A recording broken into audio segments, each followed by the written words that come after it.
Hi everyone, it's Edo Delamonte, your favourite identity thief, taking you through his 8-man lineup for this weekend's Premier League action. We begin in goal with Lucas Fabianski at 4,500. Even though Swansea are playing Leicester away, I'm not convinced that Leicester have played very well so far. They've looked very slow in attack, and Fabianski has made a lot of saves. He's been really impressive, and he had a pretty good European Championship as well, so keep an eye out for him. And at 4,500, he's almost 1,000 cheaper than most of the most expensive goalkeepers. In defence, we've gone for value picks, but one of them has really turned out good so far. Naughton, I picked him last week, really did not regret it, and he's still only 3,700. He puts a lot of crosses in.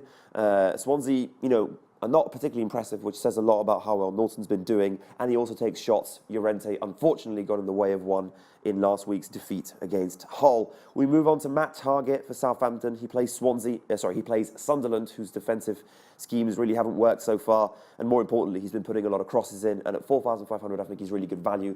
He's very likely to get the clean sheet as well, considering how Sunderland's attack really hasn't clicked yet, so I'm really a big fan of that choice. We go to midfield, where we have two high-end players. Eden Hazard of Chelsea, he really is the engine in that team. He'll be playing against Burnley. I think he'll find the way past them. He'll be drawing a lot of fouls. He'll be taking the free kicks. And I do see a goal in there for him. You're certainly not going to have to wait like we did last year when he first scored against Bournemouth here. Obviously, he started well on week 1, and I see him scoring again this week. Paul Pogba had a very good debut last week, and so he's fully worth the 8,000 price for this week. He's playing against Hull. I think he'll find the way past that defence. And yeah, the Frenchman just has this, uncanny knack of just dribbling past players. He did that against Southampton, who were much better than Hull. I think he'll find the way past this team as well. In attack, we have to really respect form. Zlatan Ibrahimovic, 9,600. He's too good not to be picked. If he starts arsing up performances, we can maybe question him, but so far he's been really good. He's been beating physical defenders, so the fact that Hull City look pretty good at the back, they have two sort of physical centre-halves, doesn't mean anything against this man here. To complement him, we have at $4,000, Nordin Amrabat. Arsenal's defence, not so good so far. He's really cheap.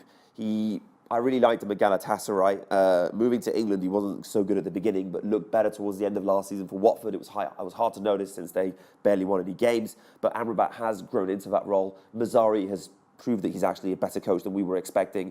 So I do see Watford finding a way past Arsenal's defence, and it could well be a midfielder since Deeney and Igalo haven't looked very bright yet. Well, Deeney's been all right, but Igalo really hasn't looked very good at all.